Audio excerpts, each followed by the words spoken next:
Chers amis, bonjour et soyez les bienvenus pour cet observatoire FIC que toute l'équipe FIC a préparé toujours avec beaucoup de soins pour répondre à vos attentes.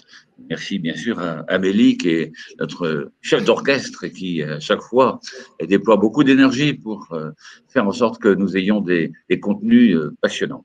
Vous êtes près de 170 maintenant, et c'est une bonne chose. Ça montre que le sujet qui a été choisi est un sujet intéressant.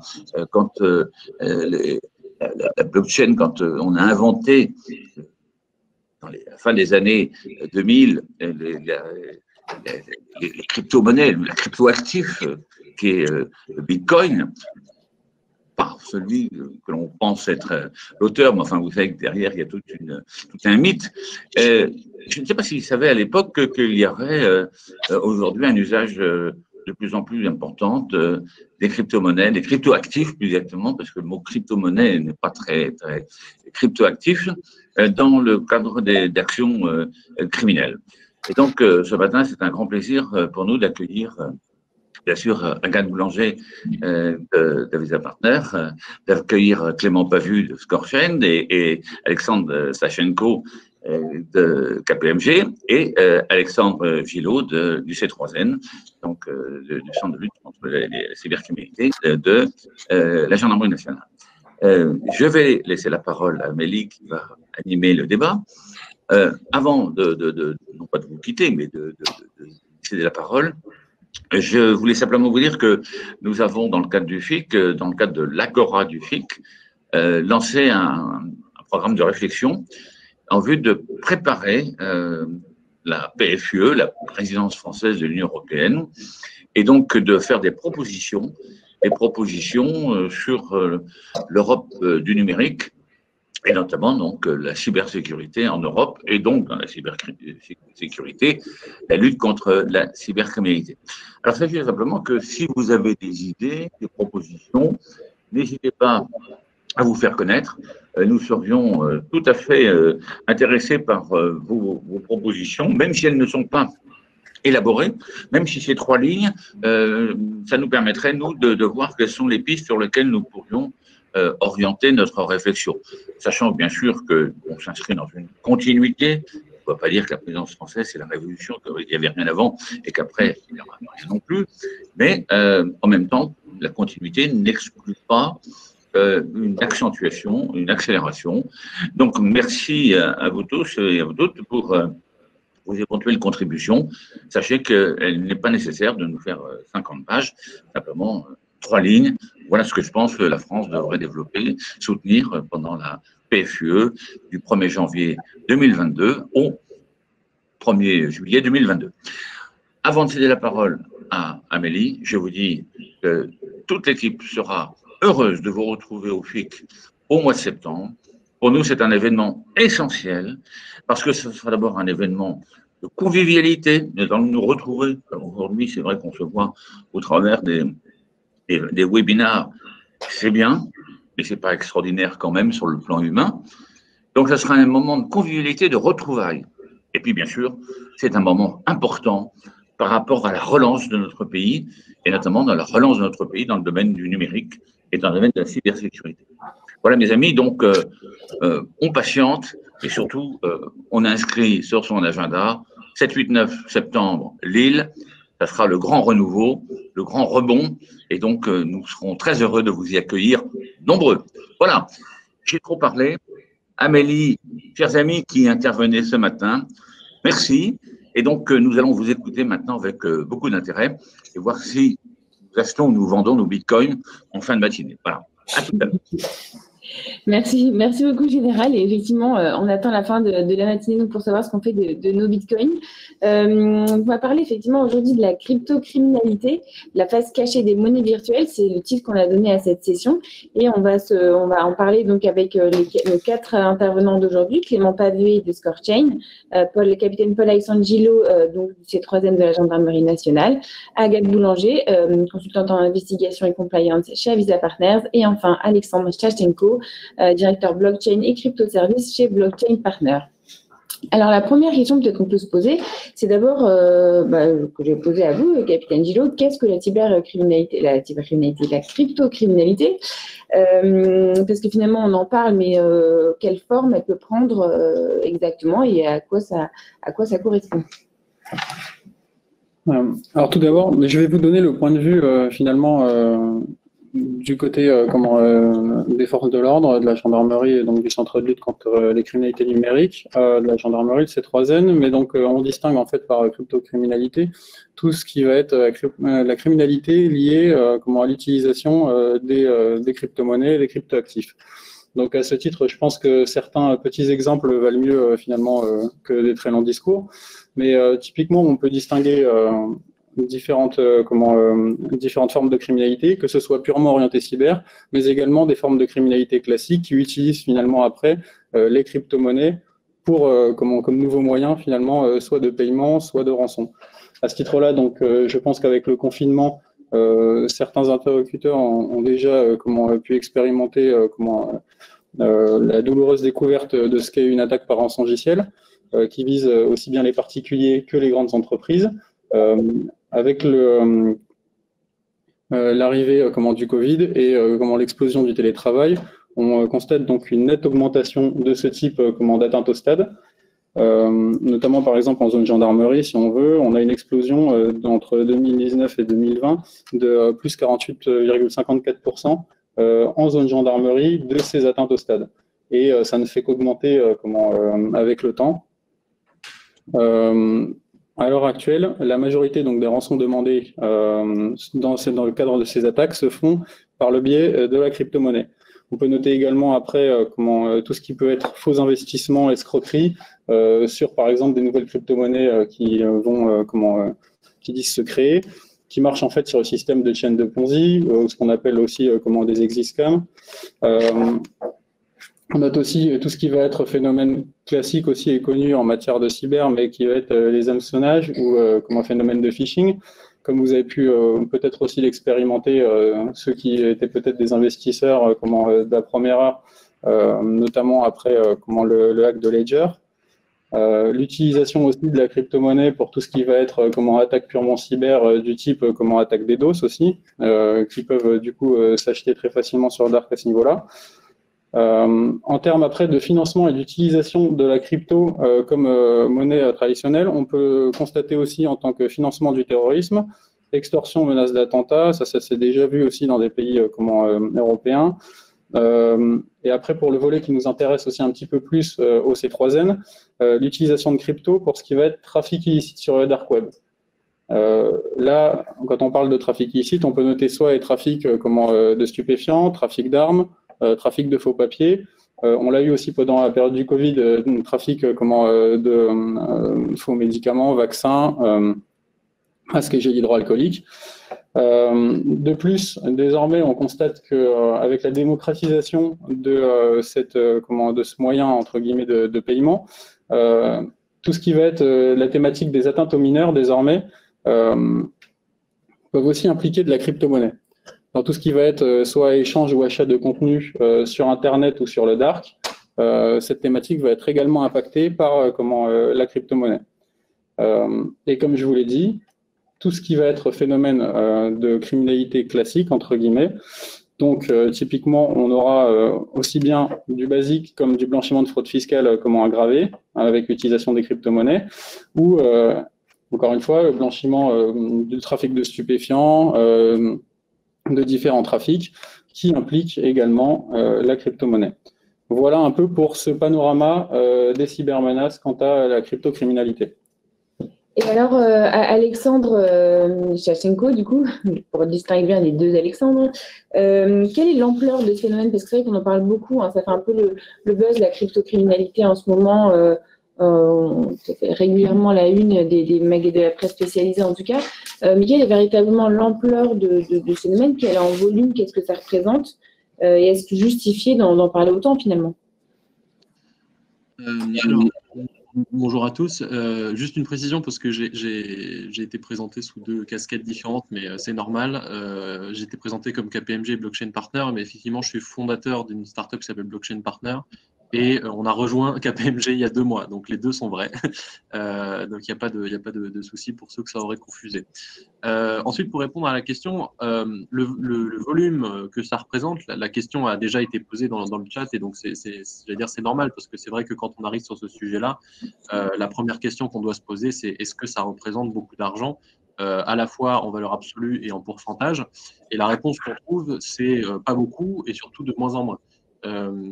Dans le volume total des échanges réalisés en crypto, on constate qu'en 2020, c'est à peu près 0,3% des échanges qui concernent des transactions illicites.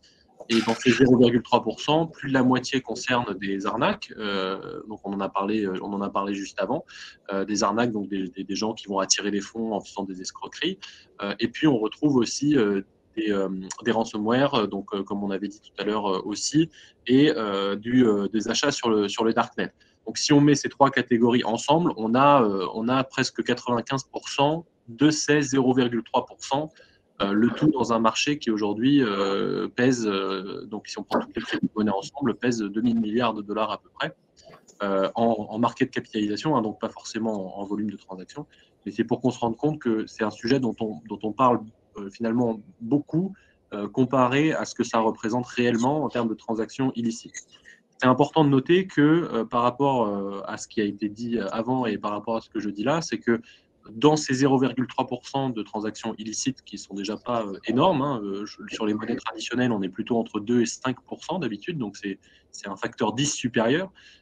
Sur ces 0,3%, on ne retrouve que très très peu des activités très graves comme du financement du terrorisme ou de la pédopornographie, etc. Parce que tout simplement, c'est extrêmement peu pratique de le faire, et la nature même des crypto-monnaies, c'est-à-dire qu'elles sont traçables et publiques, fait que ça ne donne pas spécialement envie aux criminels d'aller se lancer dans de telles activités. Alors, la question qui va se poser tout de suite, c'est alors pourquoi certains le font?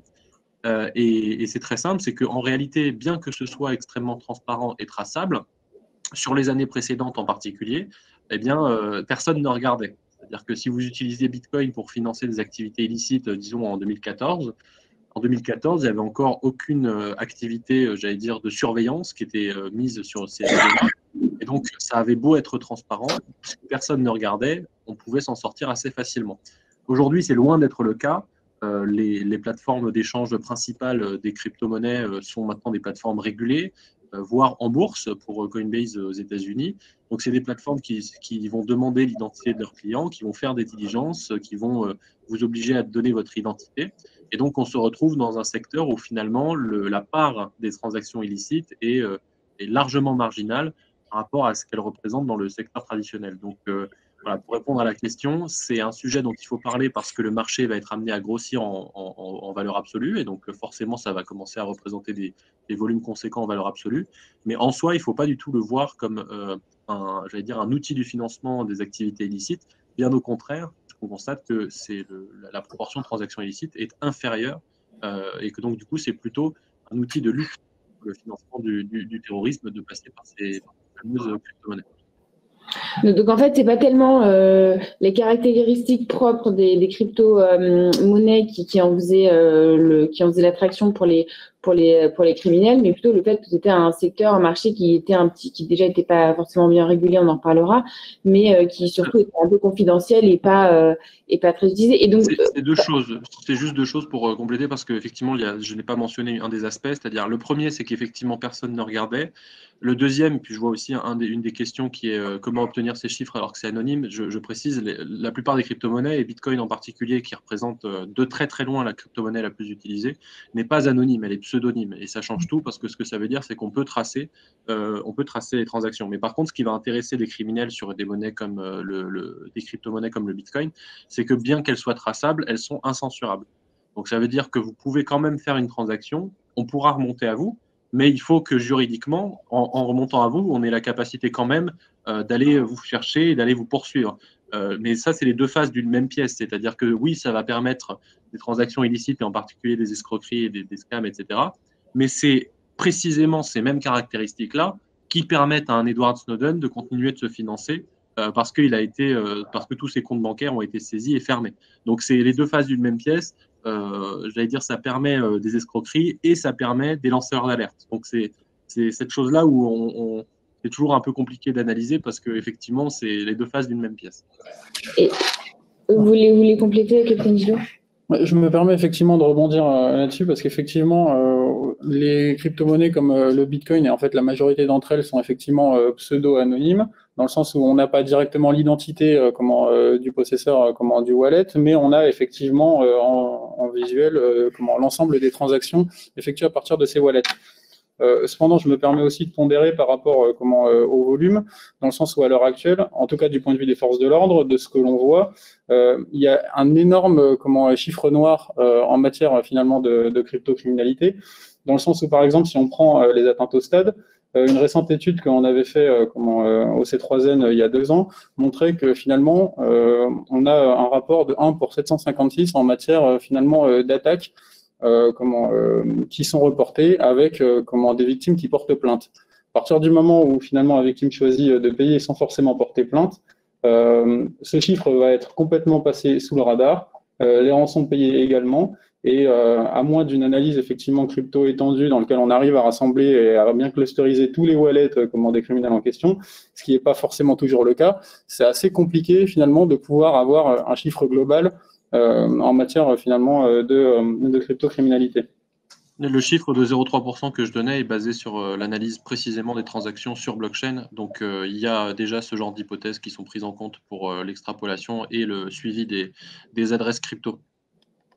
Ça vient pour faire la source, comme ça je termine avec ça. La source, c'est donc Chainalysis, qui est une société spécialisée dans le traçage de transactions et qui en particulier travaille avec les services américains et qui donc est aux États-Unis et qui fait des cryptocurrency crime reports tous les ans sur ce sujet. Oui, si, je confirme. Effectivement, c'est aussi une solution qui est utilisée par rapport à la France et effectivement aussi énormément de pays partenaires européens et internationaux avec lesquels on travaille aussi. Et alors justement, c'est intéressant parce que Clément Pavé, votre Scorechain fait aussi d'une société qui fait aussi du traçage et qui est utilisé par d'autres services. Mais est-ce que vous faites le même constat finalement qu'il ne faut pas diaboliser complètement les crypto-monnaies comme un pourvoyeur de criminalité sur Internet? Non, tout à fait. Je suis d'accord globalement avec tout ce qui a été dit et je vais répéter certainement certaines choses, mais je suis d'accord avec le nombre affiché par notre concurrent dans l'ordre de grandeur. Nous, on est plus sur 0,4% de transactions illégales en 2020, là où Chainalysis 0,3, 0,5, ça dépend des rapports. Si on prend le nombre de transactions, le volume en dollars, etc., c'est pas tout à fait la même chose. On note aussi la même baisse de la crypto-criminalité, là où ça représentait 2% des transactions en 2016, ça ne représente plus que 0,4% en 2020, donc il y a un facteur 50, pardon. Un autre moyen aussi de quantifier le nombre de transactions illégales sur les crypto-monnaies, c'est de se dire, sur Bitcoin, il y a un bloc toutes les 10 minutes, d'accord, avec des transactions qui permettent de les valider et de les pérenniser dans la blockchain. Ce bloc fait 2000 transactions, d'accord. Donc 0,4% de ces 2000 transactions, ça fait 8 transactions illégales par bloc. Mais ça en fait 1992 qui sont tout à fait légales et sur lesquelles il n'y a rien à dire. Je suis aussi d'accord avec le fait que la crypto-criminalité a évolué sur la blockchain. En 2016, c'était majoritairement des plateformes de vente de drogue, d'armes, etc., ce qu'on appelle des dark web marketplaces. Et aujourd'hui, ces plateformes n'utilisent plus majoritairement le Bitcoin, elles sont de plus en plus passées sur Monero, dû au fait que, comme ça a été énoncé avant, le Bitcoin est pseudonyme. Et donc, je pense qu'il y a des gens qui ont des soucis.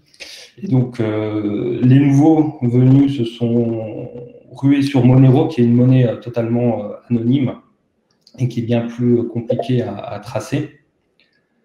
On note néanmoins quand même un volume constant d'environ 200 millions de dollars annuels sur les dark web marketplace en Bitcoin, quand même, donc 200 milliards annuels. Donc, par jour, ça fait un montant qui est énorme. Mais ça reste moins de 0,4% de l'activité criminelle, puisque, comme ça a été dit auparavant, ce qui se passe de plus en plus illégal sur la blockchain, c'est les rançongiciels, le phishing, et tout ce qui est sextortion, c'est-à-dire vous recevez un mail disant je t'ai vu sur un site web, j'ai activé ta webcam, c'est un site porno, j'ai la vidéo, si tu payes pas, j'envoie la vidéo à tous tes contacts Facebook, etc. etc. Il y a un chiffre assez intéressant au niveau des rançons payées, puisque ça a été évoqué. On estime que 20% des rançons sont payées. 80% des systèmes informatiques qui sont soit cryptés ne payent pas les rançons et utilisent des backups. C'est majoritairement les petites entreprises qui payent la rançon, puisque c'est elles qui sont le moins bien dotées de systèmes de données performants et résilients. Et pour ce qui est du terrorisme, nous, on a noté 1 ou 2 cas avérés de terrorisme, mais c'est des cas qui sont assez connus, notamment avec une photo qui avait circulé sur Telegram d'un groupuscule armé du Hamas qui avait posé derrière une banderole avec une adresse Bitcoin. Mais quand on regarde les paiements vers cette adresse Bitcoin, on se rend compte qu'il y a eu moins de $1000 envoyés vers cette adresse. Et pour moi, la raison pour laquelle les terroristes ne vont pas sur le Bitcoin est assez simple, c'est que certes, une fois que vous avez du Bitcoin, ça permet de bouger de l'argent de pays occidentaux, type Europe, États-Unis, vers des zones de guerre, mais vos combattants sur place n'ont pas besoin de Bitcoin pour vivre, ils préféreront vivre sur des dollars pour acheter de quoi manger, de quoi acheter des armes aussi. C'est bien plus simple de le faire aujourd'hui en dollars qu'en Bitcoin. Merci beaucoup. Donc, effectivement, on voit qu'il faut un peu dédramatiser voilà, la crypto-criminalité. C'est un fait, ça existe, on en a pas beaucoup parlé des chiffres, mais voilà, il n'y a pas lieu de diaboliser ou de dramatiser peut-être. Alors, on a beaucoup parlé, on a un peu parlé des caractéristiques techniques qui font que finalement les crypto-monnaies sont à la fois attrayantes, mais qu'elles sont finalement un moyen relativement, très sécurisé. Mais au-delà de ces facteurs techniques et technologiques, il y a aussi un facteur réglementaire, puisque on l'a évoqué, mais c'est un marché qui est en train de se structurer et d'être régulé, à la fois au plan national et européen. Alors on a un cadre réglementaire en construction. À quoi est-ce qu'il ressemble aujourd'hui, Agathe Boulanger, et quelles sont ses limites finalement? Bonjour à tous. Je vais enlever le masque parce que c'est plus simple, je crois, pour l'écoute. Alors effectivement, on assiste récemment à la législation ne cesse d'évoluer puisqu'elle s'adapte à la technologie qui est en train de se développer. Ces dernières années, de nombreux pays se sont emparés du sujet en apportant une régulation plus ou moins sectorielle en fonction de leurs enjeux. Bien entendu, un des grands axes de régulation demeure la lutte contre le blanchiment et le financement du terrorisme. À l'échelle européenne, on a la 5e directive anti-blanchiment, qui est le premier texte qui intègre la notion de cryptoactif et qui assujettit à ses dispositions certaines actions. Donc, dans un premier temps, elle apporte une définition juridique des cryptoactifs, c'est une représentation numérique de la valeur qui peut être transférée, stockée ou négociée numériquement et qui est acceptée comme moyen d'échange. Elle apporte également le fait que elle assujettit aux réglementations de lutte anti-blanchiment et de financement des terrorismes les monnaies, l'obligation de vigilance à l'égard de la clientèle, l'obligation de soumettre des rapports d'activité suspectes, et elle va également plus loin que la 4e directive puisqu'elle donne aux cellules de renseignement financier le mandat d'obtenir les adresses et les identités des propriétaires de monnaies virtuelles, et elle revoit les plafonds pour repousser l'anonymat associé à l'utilisation des cryptoactifs. Et enfin, elle introduit également une réglementation pour les fournisseurs de bourses et de portefeuilles de devises cryptoactifs qui doivent désormais être enregistrés auprès des autorités compétentes de leur pays. En France, à l'échelle nationale, la transposition de cette directive a fait défaut et a donné lieu à une série de décrets encadrement au compte-gouttes des opérations de cryptoactifs qui ne permettent pas une régulation uniformisée et efficace. Si on doit retenir que 2 dispositions majeures, on peut retenir dans un premier temps la loi Pacte du 22 mai 2019 qui instaure un cadre normatif pour les levées de fonds qu'on appelle également les ICO Elle propose un agrément sur la base du volontariat délivré par l'AMF pour les prestataires de services de conservation pour le compte de tiers d'actifs numériques ou d'accès à des actifs numériques et les prestataires de services d'achat ou de vente d'actifs numériques en monnaie et en cours légal. L'ordonnance du 9 décembre 2020 vient renforcer le dispositif existant en matière de lutte contre le blanchiment, puisqu'elle assujettit les prestataires de services d'échange d'actifs numériques contre d'autres actifs numériques, dit également crypto to crypto, et les plateformes de négociation de ces actifs aux dispositions anti-blanchiment. Les prestataires de services sur actifs numériques sont désormais assujettis à l'interdiction de tenir des comptes anonymes et doivent désormais s'enregistrer auprès de l'AMF avant de débuter leur activité. On peut identifier 4 limites principales à ce système législatif. Dans un premier temps, l'application d'un cadre légal à des instruments qui ne sont pas des monnaies, mais des actifs, puisque le problème de qualification des cryptoactifs pose la question de l'application d'un régime adapté et performant. À l'échelle de l'Union européenne et en France, les cryptoactifs ne sont pas considérés comme des monnaies, puisque plusieurs théoriciens du droit ont considéré que pour être qualifié de monnaie, l'instrument doit remplir à minima 2 conditions. Dans un premier temps, être émise par une banque centrale ou une institution publique en charge de son émission et avoir un cours légal, autrement dit être accepté pour tout règlement. On ajoute aussi le critère de convertibilité qui constitue un élément essentiel de toute monnaie dans son régime juridique. La deuxième limite, c'est que finalement le dispositif peut s'avérer insuffisant puisque même si ça représente une part marginale des opérations de blanchiment, la cryptocriminalité est toujours présente, comme en atteste le rapport TRACFIN en 2019-2020, puisqu'il y a eu 359 déclarations de soupçons en lien avec les cryptoactifs, dont 78% en provenance des établissements de crédit.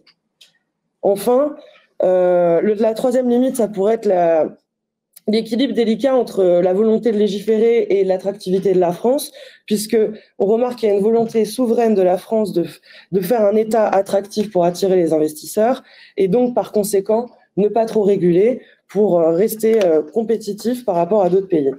Et enfin, la dernière limite, ça serait d'éviter les retards de transposition, favoriser une harmonisation communautaire pour que ces normes soient effectives et efficaces en droit interne. Donc, on voit qu'il y a encore un petit peu de travail avant que le cadre réglementaire soit tout à fait optimal. Alexandre, je vous voyais acquiescer. Est-ce que vous aviez des choses à rajouter? Je ne sais pas si j'acquiesçais. Non, il y avait toute une partie sur laquelle, notamment la définition autour de monnaie. Alors, c'est pas vraiment le sujet, mais j'ai vu qu'au moins 3 ou 4 personnes posaient la question dans le chat et qu'on en a parlé juste avant, donc autant en parler directement. En gros, la définition qui a été donnée par les théoriciens du droit dont on a parlé, c'est une définition qui, à mon sens, est biaisée parce que si on la retient, par exemple, l'or, qui a été une monnaie mondiale pendant 2500 ans, n'est pas une monnaie. Donc, c'est une définition qui est extrêmement, on va dire, partiale, biaisée, centrée sur ce qu'est la monnaie depuis seulement 40-50 ans.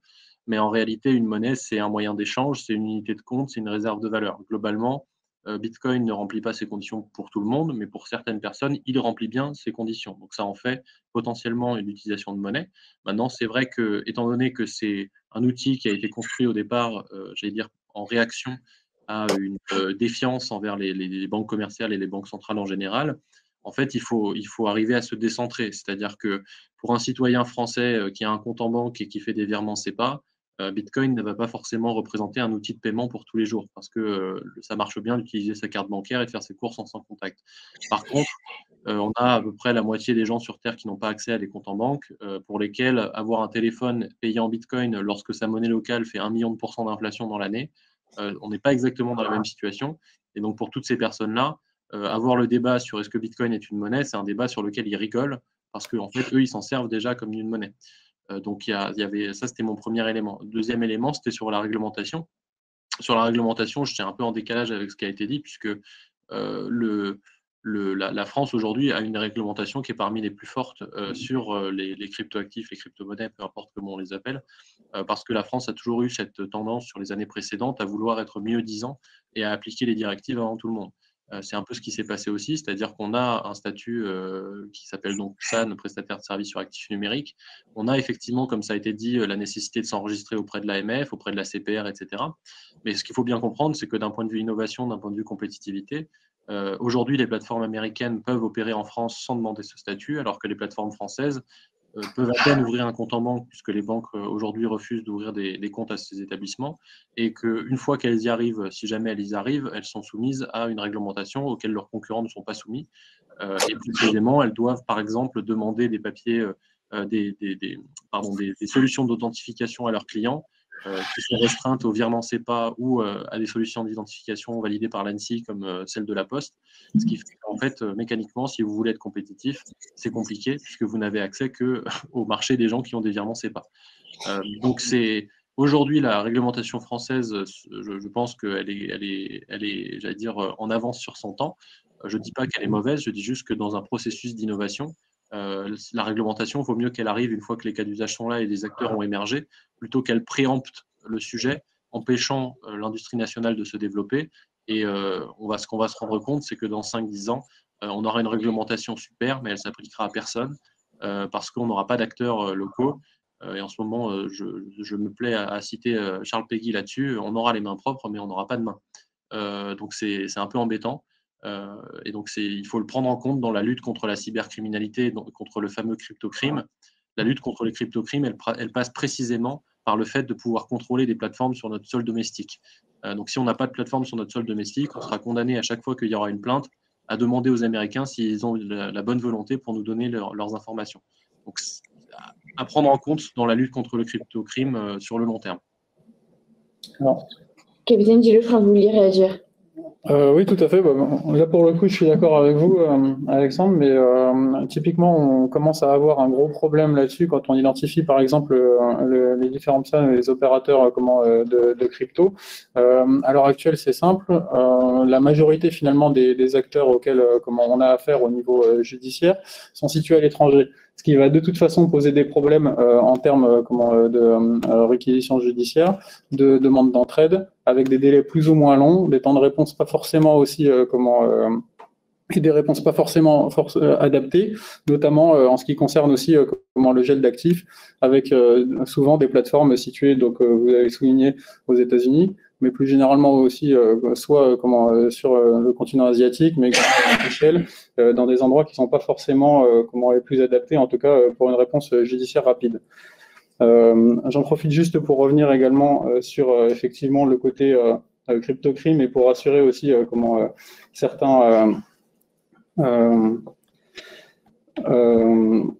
certaines personnes. Typiquement, l'idée, c'était vraiment aussi de ne pas diaboliser complètement l'utilisation des cryptos ou autres. Là, on demandait effectivement l'avis par rapport au cryptocrime de manière générale. Effectivement, on parle sur des pourcentages qui sont quand même relativement faibles, mais en tout cas, l'idée, c'est vraiment de pouvoir prendre en compte cette menace de la même manière qu'elle est prise en compte dans le circuit financier traditionnel. Pour tempérer aussi également les analyses de Chainalysis, et c'est quelque chose qu'on leur a fait remonter récemment également via le canal Europol, mais quand par exemple on prend en compte des services soit sur le dark, soit des services qu'on mentionnera plus tard qui permettent de blanchir l'argent facilement, en tout cas blanchir les crypto-monnaies, comme des mixeurs. Quand de tels services sont saisis dans le cadre d'opérations judiciaires, on se rend compte que des outils de clusterisation comme Chainalysis n'ont identifié que 4% des adresses de ce service. Donc effectivement, c'est quelque chose qu'on leur a fait pousser. C'est quelque chose aussi qui permet d'améliorer notre compréhension et encore une fois d'aider aux enquêtes. Mais c'est véritablement un sujet, disons, que l'on prend en compte. En tout cas, qu'on essaye de prendre en compte, loin de diaboliser forcément l'usage des crypto-monnaies. L'idée est vraiment de prendre en compte la menace potentielle pour pouvoir protéger justement les citoyens. Merci pour ces petites précisions. Et en effet, on commence à parler de réponses, de protéger, etc. Je propose qu'on parle maintenant plus des solutions, parce qu'on a beaucoup parlé du problème, mais c'est un problème qui est quand même bien traité, bien encadré. Quels outils et quelles méthodes d'investigation sont disponibles aujourd'hui pour remonter éventuellement jusqu'aux propriétaires, aux auteurs de ces transactions, par exemple, ou sur la partie des outils techniques. Capitaine, comment vous fonctionnez à la gendarmerie? Quels sont les outils et les méthodes que vous avez à votre disposition? Alors, sans parler des sociétés, mais en tout cas, quelles méthodes et quels dispositifs vous avez mis en place? Alors, tout d'abord, en prenant en compte la nature et les caractéristiques de ces cryptoactifs qui reposent sur une blockchain publique, n'importe quel, entre guillemets, enquêteur de base peut très bien commencer une investigation sur la base uniquement de certains blockchain explorers en ligne, pour lesquels il peut éventuellement commencer à suivre les transactions. Dans la majorité des cas, c'est loin d'être satisfaisant, surtout sur des schémas un peu plus complexes, où là, à l'heure actuelle, effectivement, on utilise, toute force d'ordre confondue, différents outils de traçage de crypto-monnaies. L'idée n'étant pas de faire de la publicité pour certaines sociétés, mais juste de mentionner le fait qu'effectivement, on a à notre disposition certains outils qui nous permettent de pouvoir tracer les flux financiers, de pouvoir aussi utiliser une capacité qui est la clusterisation, donc c'est-à-dire le recoupement d'adresses, par exemple dans le cas concret d'adresses Bitcoin par exemple, qui appartiennent à un même portefeuille de crypto-monnaies. Donc, sur la base de ces clusterisations, l'idée est de pouvoir justement nous permettre de tracer l'argent. Pourquoi ? Parce qu'encore une fois, comme on l'a dit, les crypto-monnaies comme le Bitcoin sont pseudo-anonymes. Donc, c'est-à-dire qu'on peut voir ces transactions, mais on ne connaît pas l'identité du détenteur du portefeuille virtuel tant qu'il n'a pas tenté de dépenser son argent dans le monde réel. Et donc, pour ce faire, il a quelques options. Il a soit l'option de passer par des échangeurs de crypto, soit l'option de passer également par différents opérateurs ou différents services. Donc l'idée de toute façon de chaque enquêteur qui va essayer de tracer les flux financiers en crypto sera justement d'essayer de trouver des points de sortie qui nous permettront de récupérer une identité dans le monde réel. Encore une fois, jusqu'à preuve du contraire, il y avait très peu de services au départ qui proposaient des paiements en crypto. Avec le temps, ça s'est de plus en plus démocratisé. Et effectivement, il y a aussi la problématique maintenant, mais comme ça se passe dans le monde réel, dans les cas de blanchiment, de mules aussi, de fausses identités qui sont utilisées pour pouvoir sortir l'argent et qui rendent un peu plus complexes les investigations. De la même manière, les outils qui sont à notre disposition nous permettent également, dans certains cas, de pouvoir récupérer des adresses IP associées aux utilisations de certains portefeuilles en crypto-monnaie. Ça permet également de pouvoir faire des recoupements nécessaires qui nous permettent potentiellement de recouper les bonnes identités et de retrouver les personnes, en tout cas les bénéficiaires finaux de ces fonds. Voilà globalement pour les outils, on parlera potentiellement des problématiques après. Juste pour appuyer 30 secondes sur ce qui vient d'être dit, en fait, c'est précisément pour cette raison, c'est ce qu'on vient de dire, c'est-à-dire que le lien qui peut être fait entre une adresse et une identité se fait à l'interface avec le monde réel, donc à la sortie et à l'entrée pour l'achat de biens et services, pour la transformation en monnaie fiat. C'est pour cette raison-là que, bien que ce soit contre-intuitif, sur le long terme, pour lutter contre le crypto-crime, il eût fallu laisser se développer des plateformes sur le sol français pour pouvoir par la suite appliquer une réglementation qui soit efficace. Parce que le faire dans l'autre sens, ça conduit à avoir aujourd'hui, comme je disais, les mains propres. On a une réglementation qui, en soi, prévoit beaucoup de cas, prévoit d'aller voir l'AMF, de se faire encadrer, d'avoir des super process. Mais puisqu'il n'y a pas de plateforme, eh bien, ces interfaces, elles sont aujourd'hui aux États-Unis et donc elles nous obligent donc à demander aux acteurs américains en particulier, mais pas que, des comptes, alors qu'on aurait aimé pouvoir le faire justement sur le territoire national. On voit bien tous les enjeux du développement d'une législation au moment de l'émergence d'un nouveau secteur. C'est toujours la question de l'innovation, effectivement, est toujours un petit peu un enjeu. Alors peut-être pour compléter sur les outils et sur les méthodes, Clément Pavé, c'est chez ScoreChain, c'est aussi ce que vous faites justement. Alors quels sont les autres outils que vous pouvez utiliser, ou est-ce que c'est les mêmes que vous avez aussi développés, comment vous pouvez les utiliser? Parce que finalement la question c'est aussi celle de la confiance, de garantir la confiance des utilisateurs dans les solutions de crypto qu'ils utilisent, et quels sont quels sont les outils que vous utilisez pour garantir cette confiance justement? Alors, je vais commencer par rebondir sur la législation française. puisqu'il y a quand même quelques exchanges en France aujourd'hui qui ont la licence leur permettant d'exercer parfaitement dans les légalités en France. Cette licence, elle est fournie par l'AMF.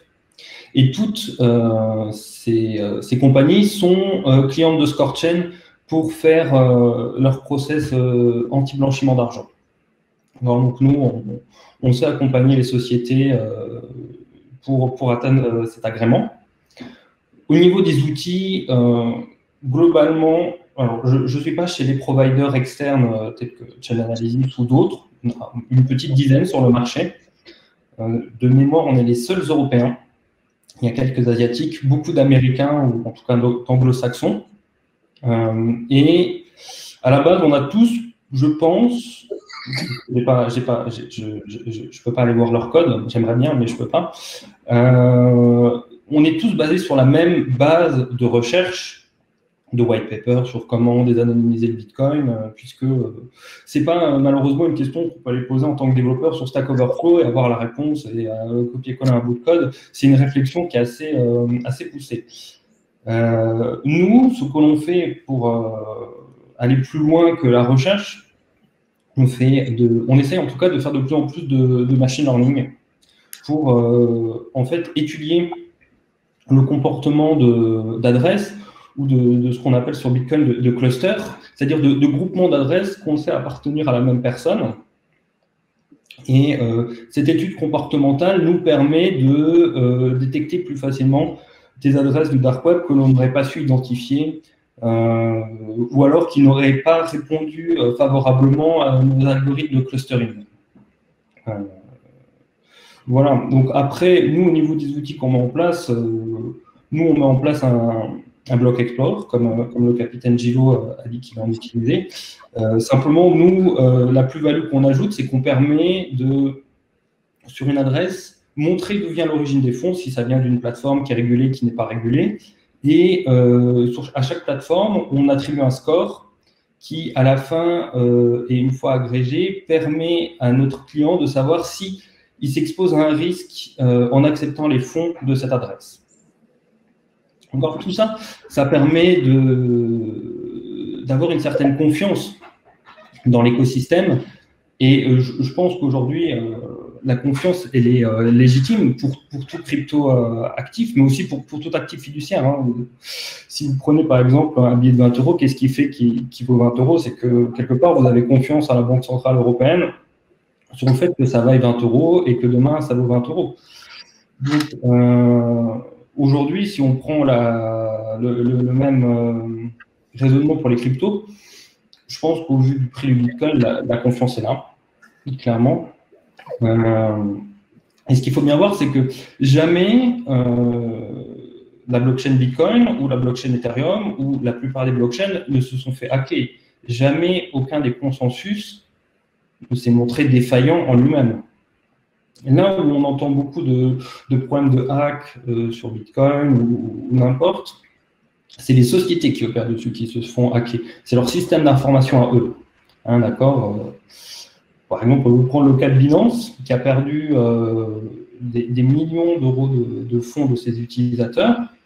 Qu'est-ce qui s'est passé? C'est qu'en fait, les attaqueurs ont intercepté les mots de passe des clients de Binance, les ont stockés en base, et au moment où ils se sont dit c'est bon, on en a assez, ils ont siphonné le compte comme un compte en banque de tous les clients de Binance.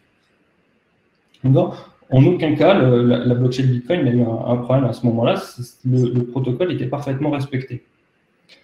Donc, pour un particulier qui voudrait maximiser ses chances de garder ses fonds, il y a une petite phrase qui est répétée partout sur Internet, et notamment sur Twitter, qui est « Not your keys, not your coin ».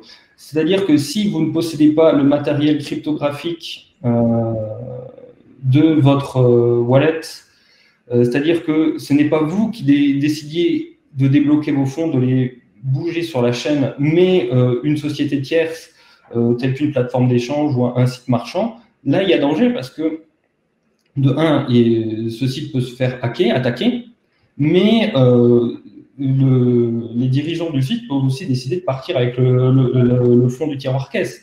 Et ça s'est encore vu il y a 2-3 jours maintenant. La plateforme turque Todex, le patron est parti en disant j'ai pris l'argent de tout le monde et puis il est parti dans la nature. Et ça représente, je ne sais plus, 200 ou 300 millions d'euros. Donc à l'échelle de la Turquie, ça représente même encore plus. Certains ont perdu, je pense, les économies de leur vie là-dedans. Donc ne jamais garder ces fonds sur une plateforme d'échange ou même une plateforme tout court. Toujours faire confiance à son propre wallet. Et c'est le fondement même de la crypto-monnaie, hein, puisque c'était de base effacer les intermédiaires et aller de plus en plus vers le peer-to-peer, c'est-à-dire si je veux envoyer de l'argent à quelqu'un, je l'envoie directement et je ne fais pas confiance à une plateforme tierce, à ma banque, à Visa, à Mastercard, à PayPal ou que sais-je. Je fais juste confiance à la blockchain Bitcoin. Oui. Allez-y. Pardon.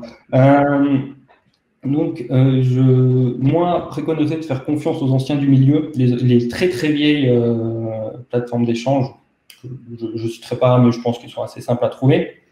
Et sur tout ce qui est nouveau protocole lié à la finance décentralisée, il y a des systèmes d'assurance qui existent, notamment avec Nexus Mutual. Donc, quand on met des grosses sommes en jeu, s'assurer comme on assure sa voiture ou son appartement.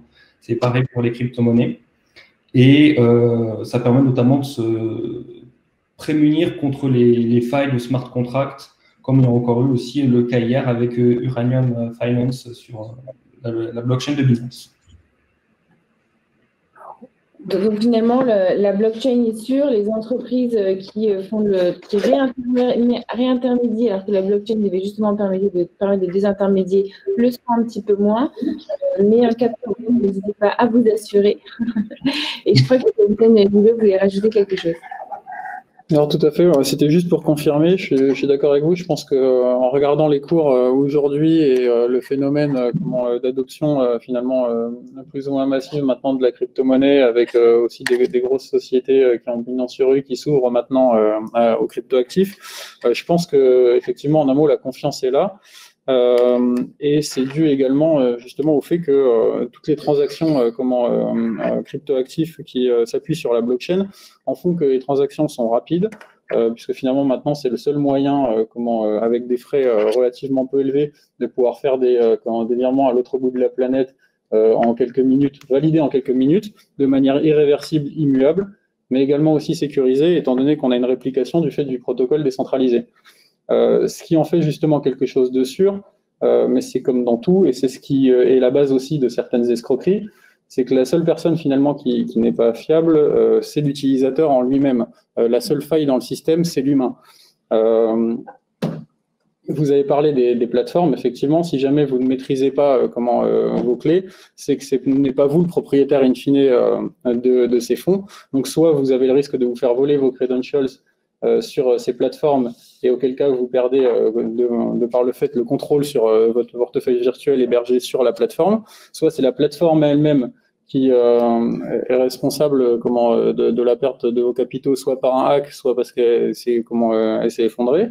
Et de la même manière, après, ce qu'on peut vous préconiser également, c'est d'avoir recours à des cold wallets, donc des portefeuilles virtuels qui sont justement pas en ligne, de par le fait, et qui nécessitent une action physique de la part de l'utilisateur pour pouvoir valider la transaction en elle-même. Pour ce faire également, et ça on le voit de plus en plus, par la suite de la récente vague de phishing qu'il y a eu suite à un hack suite au hack de Ledger, mais typiquement si jamais vous fournissez votre seed ou les éléments qui vous permettent de reconstituer votre phrase de 12 ou 24 mots qui donne accès en fait à tout votre portefeuille virtuel, à ce moment-là, encore une fois, n'importe quel individu mal intentionné qui a accès à cette seed récupère le contrôle en fait sur votre portefeuille, et vous pouvez voir siphonner les fonds, et encore une fois les transactions seront de toute façon irréversibles. Le principe justement des cryptoactifs, c'est que vous êtes votre propre banque. Ça reposera essentiellement encore plus sur le système du coup peer-to-peer. À l'inverse, dans le système traditionnel où votre banque peut vous assurer, là, comme c'est vous-même votre propre banque, si vous n'avez pas les assurances adéquates, vous perdez tout effectivement. Merci beaucoup. Alors, on a parlé des outils techniques surtout d'abord, et puis des méthodes et des outils, mais il y a des solutions aussi humaines, organisationnelles, parce que finalement, enquêter comme vous le faites à la gendarmerie ou du côté de certaines entreprises, enquêter sur des affaires de crypto-criminalité, c'est un métier à part entière, ça s'apprend. Et comme les enquêtes de ce type se multiplient, comme on l'a vu en début de séance, comment s'assurer finalement que les ressources humaines suivent, à la fois sur le plan du volume, si je puis dire, et puis aussi en termes de compétences, comment on forme Alors, en matière d'investigation crypto, justement, on est parti du principe suivant, c'est qu'effectivement, maintenant, on a la possibilité d'avoir les outils, on en a parlé, mais certains évoquaient justement là dans les questions les différents services de mixing. Effectivement, on n'en a pas parlé volontairement pour l'instant, mais quand on arrive sur les investigations comme en crypto, étant donné que maintenant certains criminels savent, et la plupart de toute façon savent que le principe même finalement d'avoir un cryptoactif pseudo-anonyme permet de potentiellement tracer ces transactions. Il y a également des parades qui ont été créées qui sont finalement plus ou moins les mêmes que celles utilisées dans le monde réel. Et donc, à l'heure actuelle, un enquêteur finalement qui va commencer des investigations sur la blockchain va pouvoir aussi être confronté soit à donc, différents services qu'on peut avoir sur le clear ou le dark web, que sont les mixeurs de crypto-monnaies ou les swappers, par exemple. Un mixeur de crypto-actifs, ça tient ni plus ni moins que le rôle de chambre de compensation. Vous arrivez avec des crypto-actifs, en l'occurrence Bitcoin, par exemple, qui proviennent du fruit d'un crime. Vous voulez blanchir l'argent, ça va marcher comme le principe d'une chambre de compensation. Vous envoyez l'argent dans le mixeur, vous sélectionnez différentes adresses de sortie qui vont être contrôlées par vous, et vous pouvez envoyer du coup entre 1 et 10 adresses de sortie pour moyennant des frais, différents pourcentages avec de la crypto-monnaie qui n'aura plus aucun lien avec celle que vous avez intégrée dans le service en question, ce qui rend les investigations de plus en plus complexes à ce niveau-là. Vous avez aussi système d'OTC, over the market, qui permettent justement de faire des échanges qui ne se voient pas forcément sur la blockchain, mais qui va être une transaction de particulier à particulier. Et la problématique également des swappers, qui est des services qui permettent de switcher d'une crypto-monnaie à une autre, donc aussi moyennant des frais, mais au taux du jour. Et là, on va partir sur des investigations multi-chain, du coup, où vous allez avoir, par exemple, un utilisateur qui aura récupéré énormément de Bitcoin, qui voudra essayer et de les blanchir et de s'anonymiser complètement, va passer par un système de swap pour, par exemple, récupérer du Monero, qui, lui, par essence, est une crypto-monnaie qui est complètement anonyme. Donc, toutes ces problématiques qu'ont soulevées et les nouveaux services finalement qui arrivent en lien avec cette thématique font que finalement avoir les outils de traçage basique, c'est intéressant et ça permet déjà de résoudre 50 ou 60% des dossiers. Mais devant la résurgence finalement de ce type de service, finalement, l'outil n'est rien sans l'enquêteur derrière qui est formé. Vous allez peut-être suivre directement différentes transactions. Vous allez arriver vers un échangeur qui est compliant. Vous allez avoir une identité, sauf que ce que vous n'avez pas vu, c'est que 2 transactions avant, l'adresse en l'occurrence que vous aviez identifiée comme pourtant faisant partie potentiellement du portefeuille du mis en cause, était en fait une adresse d'un service d'un mixeur.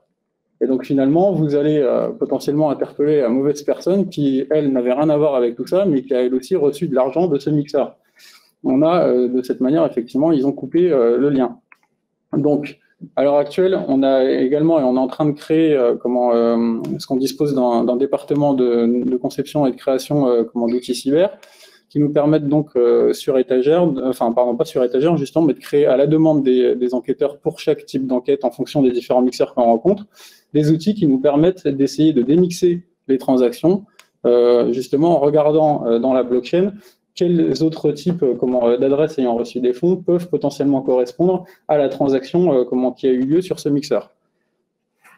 Et donc, comme les outils finalement ne sont rien sans les enquêteurs derrière, puisque si jamais un enquêteur n'est pas averti, il passera à travers ce service et ne le verra pas forcément venir. Depuis quelques années, la gendarmerie a créé la formation FinTech, donc qui est une formation d'enquêteur crypto et blockchain, qui va justement, on se situe pile à la frontière entre le financier et la technologie, la nouvelle technologie. Cette formation donc est conduite par le C3N. À l'heure actuelle, il y a 80 enquêteurs qui sont formés FinTech. Donc, ils sont formés à l'analyse et au traçage de crypto-monnaies, l'utilisation des outils, mais également à tout ce qui va être après acte d'enquête nécessaire permettant de conduire et de mener à bien les investigations sur le plan crypto, permettant également à terme, et c'est l'objectif, après avoir identifié les individus, de pouvoir également les assister au moment de la perquisition et de pouvoir saisir aussi les avoirs potentiels en cryptoactifs en lien avec la Grasc. Pour ce faire également, ce n'est pas que les enquêteurs qui, entre guillemets, ont besoin d'être formés. Cette formation FinTech, à l'heure actuelle, a lieu une fois par an et est donnée par le C3N. Il y a 20 nouveaux enquêteurs FinTech qui sont formés, mais il y a également quelques intervenants extérieurs qui sont formés ou sensibilisés aussi à la problématique des cryptoactifs, parmi lesquels des magistrats également, puisque c'est eux nos premiers interlocuteurs quand il s'agit de ce type d'investigation. À ce titre, je peux citer la section J3 cybercriminalité du parquet de Paris, qui, pour des dossiers d'ampleur impliquant de la crypto-monnaie, peut faire jouer sa compétence concurrente nationale, mais également aussi la Grasc, qui à l'heure actuelle a pu ouvrir aussi s'ouvrir à toutes les crypto-monnaies et peut du coup accueillir de manière sécurisée, s'équiper de cold wallet nécessaires pour pouvoir récupérer des avoirs criminels en cryptoactifs. Et là, vous avez parlé justement du parquet, de la section J3 et de la réponse judiciaire un peu, parce que finalement, une fois que vous avez enquêté, il y a une réponse judiciaire. Quelle est-elle aujourd'hui et quelle forme elle peut prendre?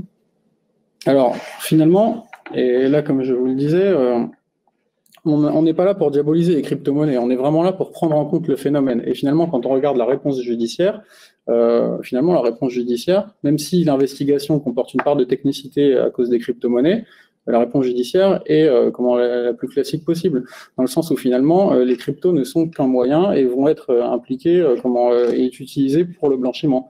Donc finalement, un individu va être soit poursuivi pour escroquerie, blanchiment d'atteinte au stade, blanchiment de trafic de stupéfiants, mais on va rester vraiment dans des infractions entre guillemets classiques.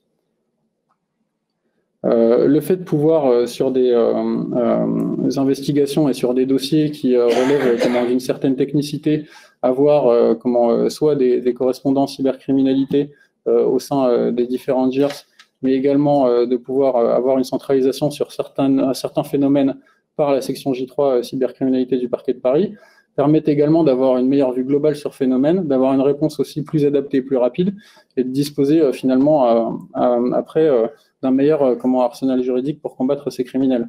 Je pense notamment au phénomène des attaques par rançongiciel. À l'heure actuelle, toutes ces attaques sont centralisées par le parquet cybercriminalité, la section cybercriminalité du parquet de Paris, ce qui nous permet donc d'avoir une vue globale et de se répartir les investigations sur les différentes familles de ransomware au niveau des différents services d'enquête compétents, donc parmi lesquels l'OCL CETIC et la BL2C côté police, et le C3N et les antennes C3N côté gendarmerie.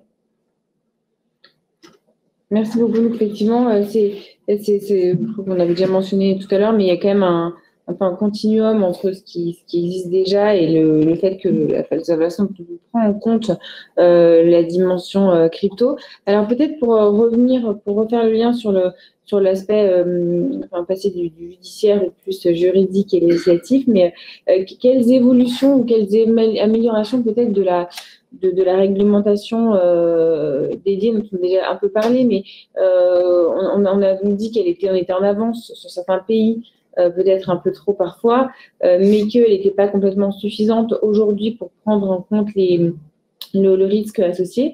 Agathe, du coup, quelles évolutions ou améliorations seraient nécessaires pour justement assurer la conformité des opérations financières qui, quand même, pour la majorité, sont licites?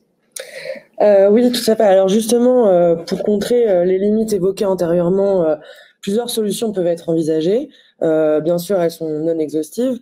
Dans un premier temps, certains experts proposent l'instauration d'un règlement général de blanchiment, à l'instar du RGPD, qui du coup rendrait les dispositions obligatoires dans chaque État membre et non soumis à une transposition étatique qui pourrait être sporadique ou sectorielle, comme on l'a vu pour le cas de la France, en tout cas en 2019 et 2020, qui font état de décrets ou d'ordonnances un peu au compte-gouttes pour encadrer tel sujet ou tel sujet. Dans un second temps, on peut également prendre exemple sur les réglementations étrangères. Donc, par exemple, aux États-Unis, vous en parliez tout à l'heure, et même au Japon. Aux États-Unis, par exemple, la FinCEN, en charge de la lutte anti-blanchiment, a établi un rapport dès 2013 concluant que les monnaies virtuelles sont assimilées à une forme de valeur qui se substitue aux monnaies. Donc, de fait, ils ont mis en place un dispositif anti-blanchiment des différents acteurs qui a une application du coup beaucoup plus large qu'en France, par exemple, qui inclut les prestataires de services, les ICO, les plateformes de mixing et les cryptoactifs anonymes. Au Japon, c'est l'État qui est le premier pays à avoir mis en place un système d'enregistrement des échanges de cryptoactifs.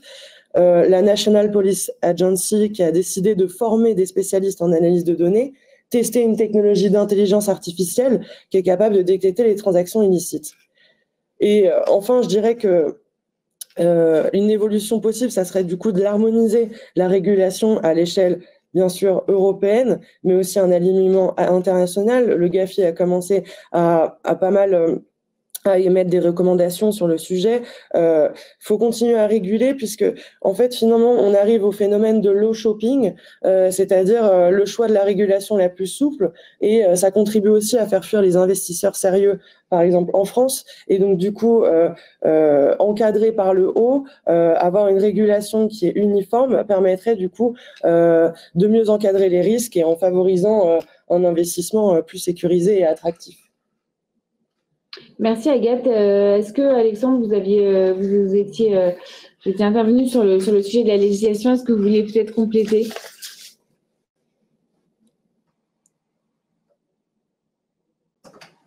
Ah, on ne vous entend pas, Alexandre. Vous êtes en mute, je crois. Yes, pardon. Je disais que j'allais prendre un petit contre-pied dans le sens où, comme je le disais tout à l'heure, moi je pense que le sujet de la réglementation est déjà en avance et qu'on rate le sujet en se focalisant sur quelle est la prochaine évolution réglementaire. Parce que la prochaine évolution réglementaire, on fera qu'on sera encore en avance et que donc du coup, on va rater l'émergence de l'industrie même qu'on cherche à réglementer. Donc, il faut voir le processus dans l'autre sens. Il faut effectivement penser la réglementation, mais il faut la penser de manière proportionnée.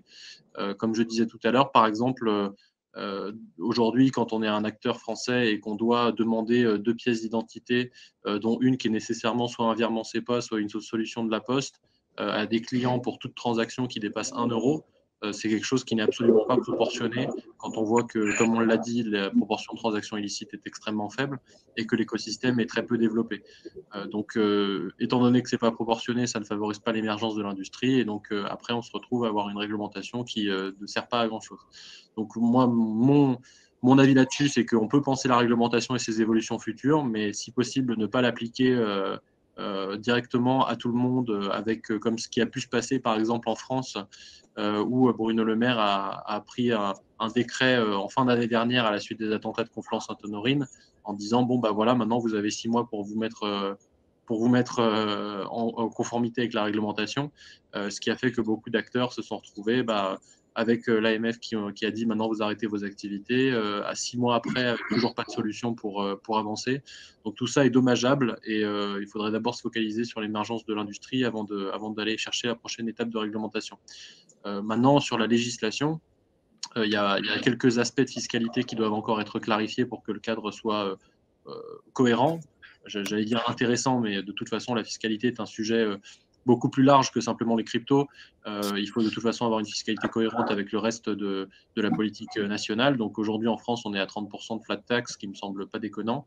Mais par exemple, on ne peut pas reporter ses moins-values d'une année sur l'autre. On n'a aucune clarification de ce qui qualifie une personne de professionnel du trading ou de non professionnel du trading. Donc, toutes ces choses-là peuvent être améliorées pour favoriser un cadre dans lequel on peut se projeter. Voilà. Et après, il y a différentes dispositions qui ne sont pas vraiment ni légales ni réglementaires, mais qui consistent plus à de l'environnement en général. Par exemple, avoir un discours plus positif sur ces sujets-là de la part d'un homme ou d'une femme politique important. Et puis avoir la possibilité, c'est ce que je disais tout à l'heure, surtout pour les acteurs nationaux, de pouvoir ouvrir des comptes en banque, puisque sans compte en banque, pas d'entreprise. Et aujourd'hui, le secteur bancaire rechigne, pour le dire comme ça, à ouvrir des comptes en banque aux entreprises qui se lancent dans le milieu. Bon, donc encore une fois, c'est plutôt globalement positif. Alors, on n'y est pas encore, il y a des améliorations, mais voilà, tout n'est pas perdu. Et alors, j'en profite, il y a quelques questions avant il reste encore un petit peu de temps, mais il y a énormément de questions. Donc, je vous propose qu'on regarde, qu'on prenne quelques questions qui sont un petit peu liées. On a une question sur le minage des bitcoins. C'est vrai qu'on n'a pas tellement parlé parce qu'on n'a pas vraiment parlé de blockchain en soi. On a un peu pris comme on en a un petit peu parlé au début avec Alexandre et Clément, mais en effet, on a un peu parti du principe qu'on savait comment ça fonctionnait. On a une question sur le minage quand même. Est-ce un crime en France et pourquoi ? Alors non, ce n'est pas un crime. On peut miner tout à fait, mais par contre, c'est absolument pas économiquement rentable de le faire en France. Donc la plupart des gens le font ailleurs. Ce qu'il faut comprendre, c'est que le minage, c'est une activité qui est, j'allais dire, sur le papier extrêmement simple. Il y a des centres de coûts et des centres de profit. Le profit que vous faites quand vous minez, c'est très simple. C'est vous recevez des bitcoins. D'ailleurs, c'est même, on peut faire des projections probabilistiques puisque si vous savez que vous apportez une puissance de calcul X et que la puissance du réseau, c'est 10 fois X, par exemple, vous savez que vous avez une chance sur 10 de gagner toutes les 10 minutes 12,5 bitcoins. Et donc, en lissant votre profit, vous pouvez même l'anticiper. Et après, vous avez des solutions financières pour vous protéger contre la volatilité, par exemple. Donc, vous pouvez anticiper votre bénéfice. Par contre, la partie plus compliquée, c'est les coûts. Et quand vous êtes mineur de Bitcoin, vos coûts principaux, c'est le matériel, c'est l'infrastructure et c'est l'électricité, qui est d'une certaine façon le seul coût variable que vous allez avoir. Et donc, ce coût variable d'électricité, en France, il y a eu le secteur a milité pour que l'activité de minage soit reconnue comme électro-intensive, ce qui lui aurait permis d'accéder à des tarifs préférentiels. Ça n'a pas été le cas. Donc aujourd'hui, si vous minez en France, globalement, vous n'êtes pas compétitif par rapport à du minage où, par exemple, quelqu'un va se mettre en bas d'un barrage hydroélectrique en Islande ou au Québec, parce qu'en Islande, il n'y a pas de barrage, mais disons au Québec.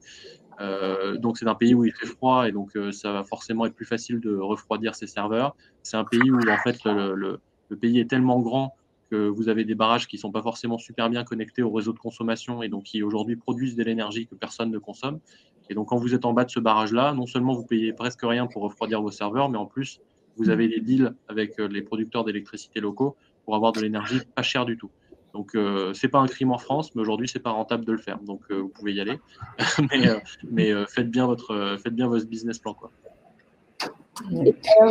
J'aimerais, si possible, rebondir là-dessus parce que ce que dit Alexandre est très vrai et de toute manière, on peut voir ça dans la puissance de mining à un instant donné, puisqu'on voit des fortes baisses de cette puissance de mining en dehors de la saison des pluies en Chine. Et la raison pour laquelle c'est vrai, c'est que en fait, la Chine, entre ses provinces, ne dispose pas d'une smart grid comme nous, on peut disposer à l'échelle européenne. C'est-à-dire que les provinces en Chine sont autonomes dans leur production d'électricité. Et certaines provinces en Chine, pendant la saison des pluies, ont un surplus d'électricité énorme dû à leur barrage hydroélectrique. Et donc, pendant la saison des pluies, beaucoup d'électricité, beaucoup de mining dans ces provinces-là. Et puis, quand la saison des pluies est terminée, les gens arrêtent tout simplement. C'est ce qui est intéressant, c'est que justement, à l'inverse de ce qui peut être, on va dire, à l'inverse de l'idée reçue, Bitcoin est particulièrement intéressant pour la transition énergétique parce que c'est une énergie, enfin c'est une industrie qui est géo-indépendante. C'est-à-dire que, à l'inverse, par exemple, du minage de l'or, le minage de l'or, vous ne pouvez le faire que là où il y a de l'or. Donc, on a eu tout un scandale en France, par exemple, il y a quelques mois et années, sur le projet Montagne d'Or en Guyane, parce qu'aller chercher de l'or, ça implique de raser la forêt amazonienne et d'aller foutre du mercure dans le sol, ce qui n'est pas spécialement écologique. Par contre, le minage du Bitcoin, en comparaison, vous pouvez le faire n'importe où et vous pouvez le faire là où les sources d'énergie sont pas chères. Donc, quand vous êtes mineur de Bitcoin, quel est l'intérêt d'aller dans zone urbaine utiliser de l'énergie charbonnée qui vient d'une centrale à côté et qui profite évidemment de tarifs qui, comme c'est une énergie pilotable, qui va ajuster sa production à la consommation et donc fournir une énergie qui est relativement chère pour les zones de consommation. Quand vous êtes bitcoiner, quand vous êtes mineur de bitcoin, vous avez, comme vient de le dire Clément, bien plus intérêt à être géo-agile. Donc, quand il y a une saison des pluies, aller en bas du barrage. Quand il y a une énergie intermittente, aller choper l'énergie fatale, parce que ce sont ça les sources d'énergie les moins chères. Maintenant, la raison pour laquelle il y a encore du charbon et des énergies fossiles dans le mix énergétique du Bitcoin, c'est pas tant à cause du Bitcoin et de son modèle économique, mais c'est plus à cause du fait que dans certains pays, l'énergie fossile est sponsorisée. Donc, à partir du moment où vous avez un État qui sponsorise l'énergie fossile, le mineur il fait son calcul économique qui est le même, à savoir, bon, si c'est rentable, je vais miner avec du charbon. Mais ce n'est pas une problématique du minage en tant que tel qui, le jour où ce sera plus rentable, sera une des industries les moins touchées, puisqu'elle peut bouger là où elle veut, qu'un problème de politique économique, enfin énergétique au niveau national. Merci beaucoup pour ces petits éclaircissements. On avait une question aussi sur, parce qu'on parle beaucoup des utilisateurs de crypto-monnaies, évidemment, mais savez-vous qui crée et qui administre ces crypto-actifs? Quelle transparence et régulation avons-nous sur la gestion des crypto-monnaies? On en a un peu parlé, mais c'est vrai que sur la partie de l'administration des crypto-actifs, on en a un peu moins parlé peut-être. J'ai pas compris la question, pardon. On a beaucoup parlé des utilisateurs de crypto-monnaies, mais écoute, de ceux qui administrent ces crypto-actifs. Alors, le principe de ces crypto-actifs, c'est que justement, précisément, il n'y a personne pour les administrer, au sens où, par exemple, Bitcoin est créé par une communauté open source, et donc vous avez les mineurs qui donc, participent à la sécurité du réseau, mais il n'y a pas de banque centrale, il n'y a pas d'administrateur de Bitcoin. Bitcoin n'est pas domicilié dans un pays, Bitcoin n'est nulle part. C'est un peu pareil que Internet. Internet, maintenant, il y a des comités extra-Internet, comme le W3C, etc., qui proposent des standards et des normes. Mais Internet n'est pas un réseau en soi qui est géré par une personne et qui peut appuyer sur un interrupteur pour l'éteindre. Donc, il n'y a pas d'administrateur. Il y a des gens qui se connectent à ce réseau et qui proposent des services, mais il n'y a pas d'administrateur au sens propre du terme. Alors, si je peux me permettre de rebondir là-dessus, effectivement, pour le Bitcoin, c'est vrai, et c'est ce qui fait que de toute façon, le protocole ne change pas et qu'il y a désormais plus forcément de fork là-dessus. Mais typiquement, et ça fait aussi attrait au minage, qui peut désormais poser problème aussi par rapport aux questions énergétiques. On a aussi certaines crypto-monnaies qui commencent maintenant de passer à la proof of work, proof of stake. Et typiquement d'essayer de passer justement à un côté création de nouveaux blocs, mais via plutôt un consensus plutôt que une puissance de calcul brute qui nécessite beaucoup d'énergie. Et à cet effet, quand on parle d'administration, je pense qu'effectivement on peut, parce qu'il y avait une question effectivement qui faisait attrait du fait qu'on ne se concentrait que sur le Bitcoin là depuis le début de ce petit déjeuner, mais pas forcément des autres crypto-monnaies. Mais si on prend par exemple l'Ethereum, on a une crypto-monnaie qui un crypto-actif qui évolue dans le temps avec différentes mises à jour successives, comme là la mise à jour Berlin qui a eu lieu récemment sur l'Ether.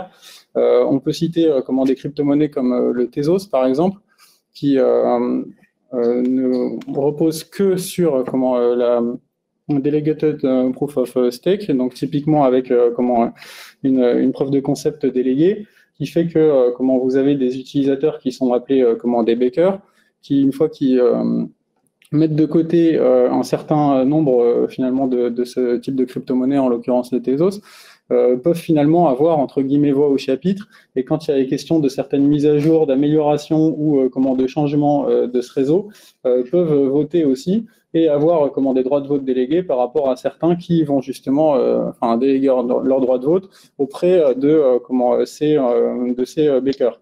On a un peu le principe en fait d'une démocratie moderne adaptée à la crypto-monnaie.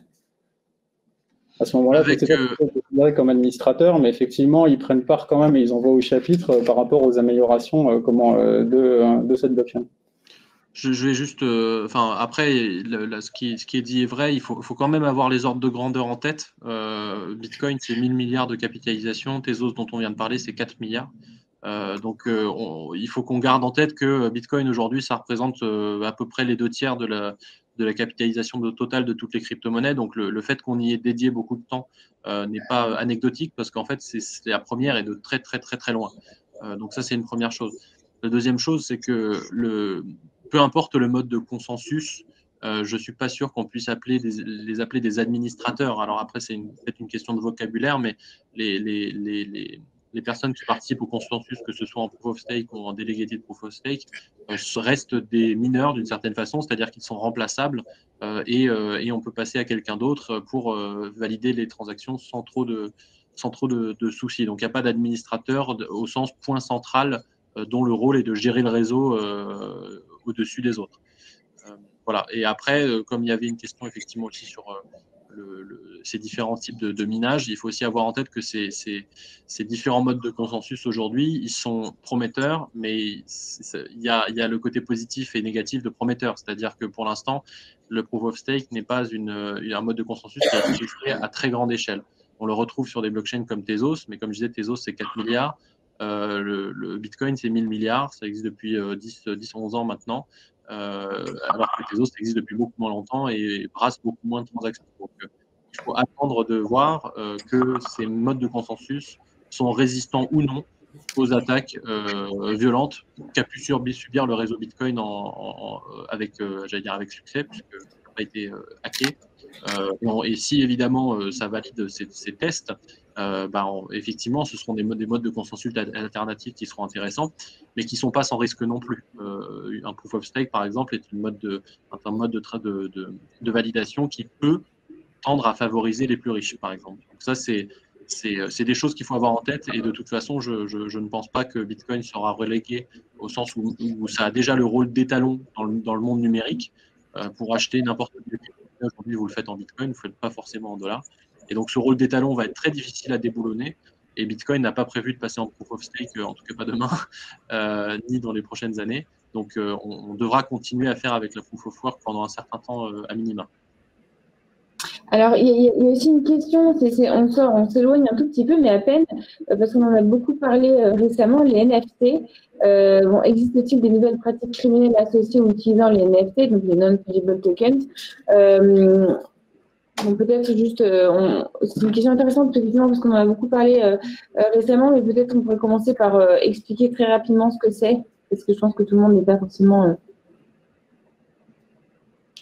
Oui, totalement. Alors, un NFT, ça veut dire non-fungible token, c'est-à-dire c'est un token qui n'a pas réellement de valeur à proprement parler, mais qui simplement est là pour montrer l'appartenance, ou en tout cas faire le lien avec le monde réel. C'est-à-dire que, par exemple, un artiste qui vend un tableau pourrait émettre un NFT et le donner à l'acheteur du tableau pour dire voilà, je reconnais, moi, artiste, avoir vendu le tableau à monsieur X. Et après, par le mécanisme de blockchain, ce token, on sait qu'il appartient à un tel, et donc le tableau appartient à un tel. Pour ce qui est de la criminalité avec la NFT ou le blanchiment d'argent, je ne vois pas réellement l'intérêt, puisque le blanchiment d'argent par l'art, ça existe déjà. Je pense que des ventes de tableaux frauduleuses ou en dessous de son prix pour après faire une plus-value et ainsi blanchir de l'argent, ça existe. Et surtout, je pense que ça serait très mal avisé, puisqu'aujourd'hui, la plupart des NFT sont sur la blockchain Ether, et la blockchain Ether est l'une des plus transparentes possibles. Donc, je ne vois réellement pas le cas d'usage d'un NFT. Et surtout, si on reprend le cas des NFT pour une vente de tableau dans le but de faire une plus-value, ça montrerait que le tableau est passé par un intermédiaire, que cet intermédiaire a acquis le NFT contre une certaine somme et l'a revendu plus tard après en faisant une plus-value. Donc, moi, je ne vois pas réellement de source potentielle de criminalité supplémentaire. Oui, non, écoutez, je suis complètement d'accord avec vous là-dessus. En tout cas, à notre connaissance de ce qu'on voit à l'heure actuelle, il n'y a pas vraiment d'utilisation de NFT, en tout cas appliquée à la criminalité sur les dossiers qu'on a vus jusqu'alors. Ça pourra peut-être changer, mais en l'occurrence, à l'heure actuelle, on ne voit pas de cas d'usage. Alors, une autre question. Il semble que n'importe qui puisse aujourd'hui créer sa propre crypto-monnaie. On pense par exemple à Dogecoin. Est-ce que la création de crypto-monnaie est soumise à un certain encadrement ou un cahier des charges, ou est-ce qu'effectivement n'importe qui peut créer sa propre crypto-monnaie? Non, c'est le problème avec les ICO. C'est que n'importe qui pouvait créer sa crypto-monnaie en faisant une ICO en disant venez voir, ça va être génial, vous allez faire x10, x15, x20, x100, et puis partir avec le fond de la caisse. N'importe qui aujourd'hui qui arrive à rallier une communauté sans même rien montrer du tout du code, avec un site web vitrine qui a été fait en une après-midi, peut dire j'ai créé ma crypto-monnaie. Après, il y a des fois où c'est bien passé, dans le cas d'Ethereum par exemple, et puis un nombre incalculable de fois où ça s'est mal passé.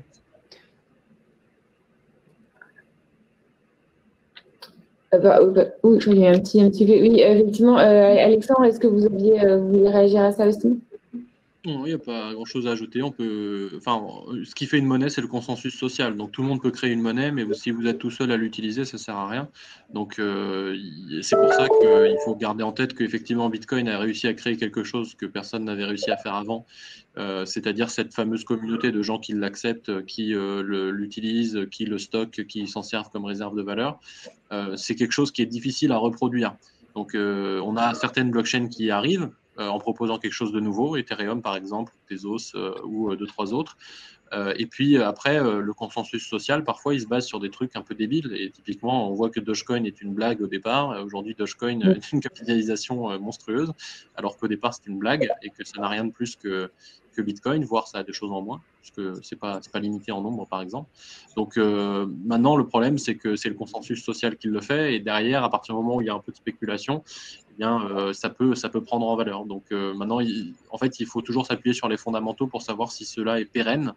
Donc chacun peut créer sa propre crypto-monnaie, mais disons que à moins de fédérer une communauté autour, elle n'aura pas de valeur. Mais c'est ce que disait Clément, c'est-à-dire qu'on peut vendre des promesses à des gens pour créer une communauté et juste après vendre tout et se parer avec la caisse.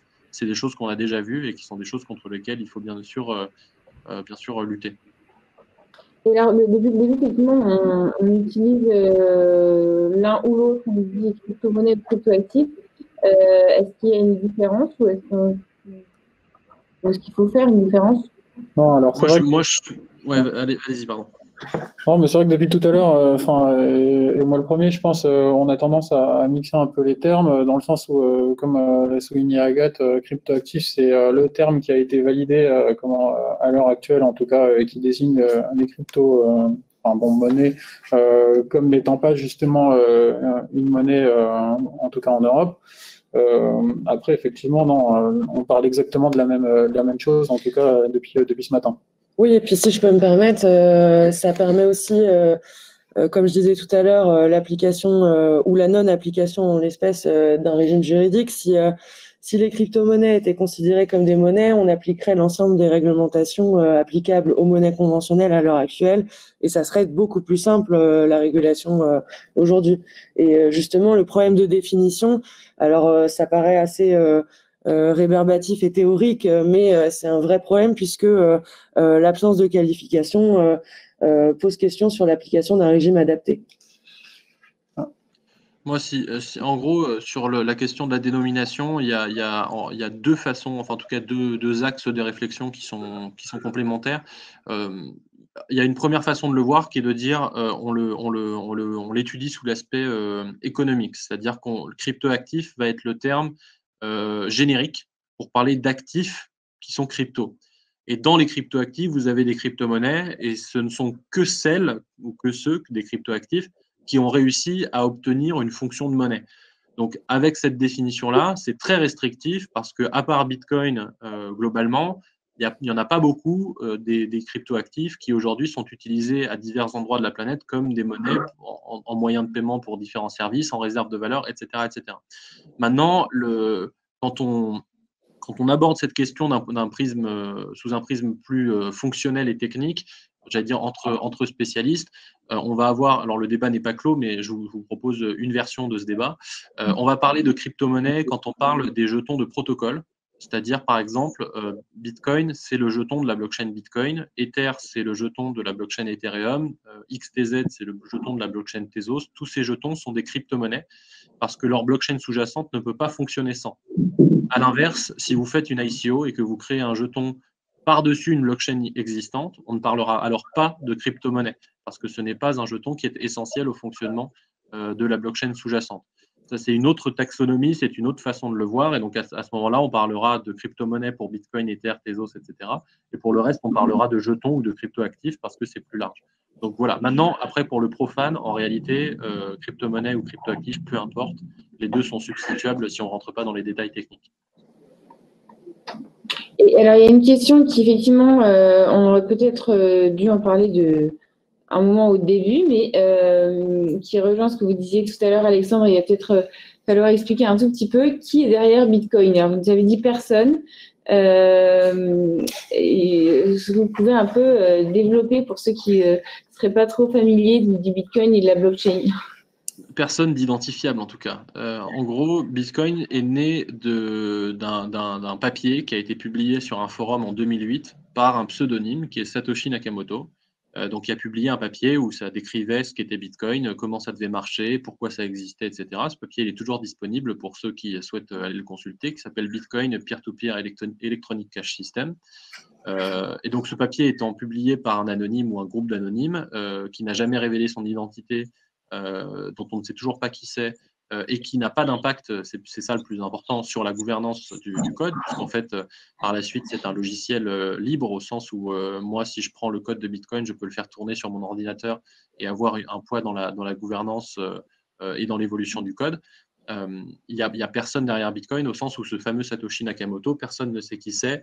Il n'a pas touché à ses Bitcoins depuis plusieurs années. Certains pensent même qu'il est mort éventuellement. Et donc, du coup, on se retrouve avec effectivement un objet technologique sans fondateur. Il n'y a pas non plus d'administrateur, comme on le disait, au sens administrateur centralisé qui soit au-dessus des autres, mais ça ne veut pas dire qu'il n'y a pas de gouvernance, c'est-à-dire qu'il existe des forums dans lesquels les gens vont discuter, dans lesquels il y a des développeurs qui vont proposer des améliorations du code, qui ont un processus de review et d'implémentation de ces améliorations. Donc tout ça existe, le code évolue. Un Bitcoin aujourd'hui n'est pas le Bitcoin de 2008-2009, mais c'est simplement qu'il n'y a pas d'entité identifiable derrière Bitcoin, et c'est d'ailleurs quelque chose qu'a reconnu l'AMF américaine, donc la SEC, puisque quand ils ont fait leurs analyses des différentes crypto-monnaies, ils ont dit que Bitcoin était suffisamment décentralisé pour qu'on ne puisse pas identifier de bénéficiaires effectifs derrière, au sens où justement il n'y a pas d'individu ou d'entité ou d'entreprise qui contrôle Bitcoin ou qui en tire parti plus qu'un autre.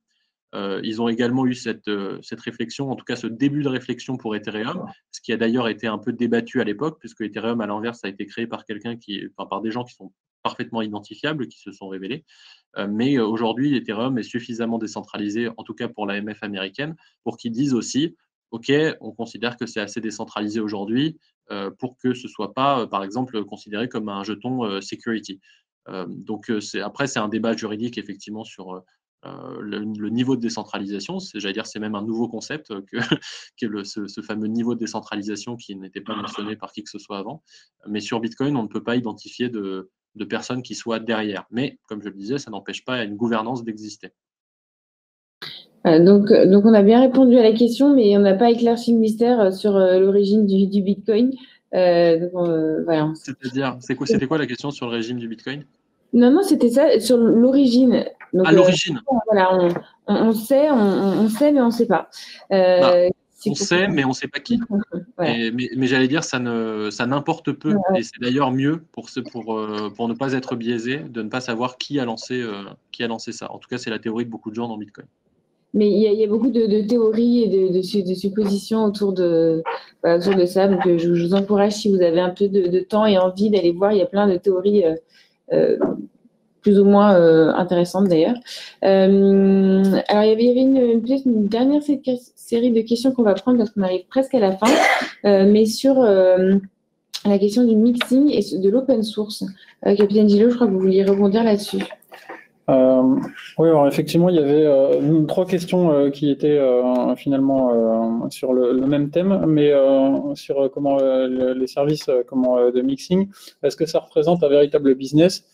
Alors, à l'heure actuelle, la réponse est oui. Il y en a quand même certains. Je pense qu'il suffit de se documenter un petit peu. L'idée, c'est pas forcément de promouvoir ce type de service, mais pour vous dire qu'effectivement, sur certains de ces services clairement identifiés comme favorisant le blanchiment pour des groupes criminels organisés et identifiés, les dernières investigations qui ont eu lieu, ont permis de faire tomber un service, un mixeur qui était bestmixer.io. Et c'était une investigation conjointe avec Europol, les Belges et les Américains. Ça a permis effectivement de pouvoir constater véritablement ce phénomène et le fait que ce type de service passait quasiment sous les radars des solutions de traçage. À l'heure actuelle, d'autres investigations sur des services de mixing plus ou moins conséquents permettent d'apporter, notamment un qui est particulièrement sous le radar à l'heure actuelle, mais sans citer de nom, ça peut représenter normalement, d'après des estimations d'Europol, près de 10 millions de dollars en transactions par jour qui transitent à travers ce service et qui est utilisé pour blanchir des crypto-monnaies. Là encore, on ne parle que d'un service, sachant que ce type de service prend généralement entre 0,2 et 5% de frais. Je vous laisse imaginer les calculs, mais effectivement, ça en fait quand même un business qui peut être assez rentable. Par rapport aux outils qui sont utilisés pour pouvoir finalement démixer les transactions et désanonymiser, il n'y a pas forcément d'outils dédiés, et là je pense que Clément pourra me rejoindre là-dessus. À l'heure actuelle, sans faire de publicité pour aucun outil de traçage, au niveau ministère de l'Intérieur, on utilise entre 2 et 3 solutions de traçage. Il y en a plus d'une dizaine qui existent. Et l'idée n'est pas d'essayer de justement favoriser une solution en particulier, mais plutôt de voir que finalement certaines sont complémentaires. Vous allez avoir des solutions qui vont être plutôt spécialisées dans un clustering en particulier de certains services. Vous allez peut-être avoir des identifications qui seront meilleures sur un autre service de mixing. Au niveau du retour de certaines adresses IP qui vont être aussi meilleures sur d'autres services, une visualisation graphique qui va pouvoir aussi être différente. Donc finalement, l'idée, c'est plutôt de jouer sur la complémentarité des différentes solutions de traçage de manière à pouvoir avancer dans les investigations. On parlait également après y a-t-il des solutions en OSINT ou des représentations graphiques qu'on pourrait trouver en OSINT pour cela. Effectivement, on pourrait essayer, et c'est l'objectif de toute façon, d'utiliser l'OSINT, mais également de créer des solutions from scratch qui nous permettent par le biais de probabilité, en fait, de pouvoir essayer de retrouver et de démixer les transactions en question. Voilà un petit peu toute l'étendue du problème. Mais encore une fois, c'est vraiment du cas par cas. Et pour ne pas effrayer les gens, on parle vraiment, encore une fois, que d'une minorité de transactions à l'heure actuelle. Et on ne parle vraiment que de la partie face cachée des crypto-monnaies et utilisée par les criminels. Merci pour cette petite note positive. Pour terminer peut-être, je ne sais pas Clément et Alexandre si vous souhaitiez compléter et pour terminer. Non, je pense que le capitaine Gillot a bien répondu à la question. C'est le jeu du gendarme et du voleur. Les solutions comme la nôtre cherchent toujours à désanonymiser le plus possible et les voleurs cherchent toujours à passer en dessous du radar. Moi, je vais rajouter quand même toujours la petite note qui est importante pour moi parce que c'est un débat qui devrait être plus politisé. Faire attention à ce que on trouve le bon curseur, c'est-à-dire que chaque bataille gagnée sur l'anonymat, c'est certes un recul du blanchiment, mais c'est toujours un recul de la vie privée aussi. Donc, il faut toujours trouver le bon curseur. Et ne pas faire par exemple automatiquement le lien entre quelque chose passe par un mixeur, donc c'est forcément du blanchiment ou du terrorisme. Ça peut être aussi des gens qui ont simplement envie de préserver leur vie privée. Et ça, on en a besoin parce que demain, et on a vu Christine Lagarde s'est exprimée récemment sur le futur des monnaies numériques de banque centrale. Elle n'avait pas l'air de tenir tant que ça à la confidentialité et à la vie privée. c'est un chemin sur lequel il faut qu'on s'interroge collectivement parce que c'est pas un chemin qui est très positif à mon sens. Donc, la fameuse zone grise dans laquelle les gens peuvent faire des transactions illicites, c'est certes une zone grise de transactions illicites, mais c'est une zone grise qui doit continuer d'exister malgré tout parce que c'est une zone qui permet de préserver une forme de confidentialité et de vie privée. Je suis d'accord avec vous par rapport au respect de la vie privée, et justement j'en profite. L'idée n'étant pas justement de diaboliser les crypto-monnaies ou de faire de la surveillance de masse par rapport à certains qui utiliseraient ce type de moyens, mais et c'est le principe aussi justement d'essayer de les anonymiser au cas par cas selon les différents dossiers que l'on a, pour éviter justement après de pouvoir d'identifier réellement le criminel derrière une attaque, plutôt qu'un utilisateur lambda qui a juste cherché à protéger sa vie privée en passant par le même service de mixing de crypto-monnaies. D'où l'utilité également de croiser complètement les sources. Et je vois un internaute qui le précisait, d'avoir recours finalement à une certaine vision de type Anacrim, afin justement de pouvoir véritablement bien confondre l'identité en question et d'éviter l'envoi de demandes massives aux différents échangeurs, qui permettraient uniquement de remonter certaines identités, mais qui n'ont absolument rien à voir avec l'enquête en cours. Yes, une question de curseur. Donc, en tout cas, pour répondre à la question du début, je pense qu'on peut tous garder de Bitcoin et que l'utiliser sans trop d'appréhension, ça fonctionne quand même très bien, c'est très sécurisé et les détournements et les utilisations malveillantes sont relativement minoritaires et sont bien traités. Voilà, donc soyez rassurés et utilisez vos bitcoins. Et sur ce, je pense on va s'arrêter là pour aujourd'hui parce qu'on a déjà dépassé le temps. Le prochain petit déjeuner de l'Observatoire du FIC aura lieu le 20 mai. On vous enverra bientôt les invitations et puis on en aura également un autre en juin avant l'été. Voilà, donc on vous tiendra au courant très rapidement des prochains sujets. Et pour terminer donc cette séance, je remercie nos 4 intervenants, Clément, Alexandre, Agathe et le capitaine Gillot. Et je vous dis donc à très bientôt pour le prochain petit déjeuner.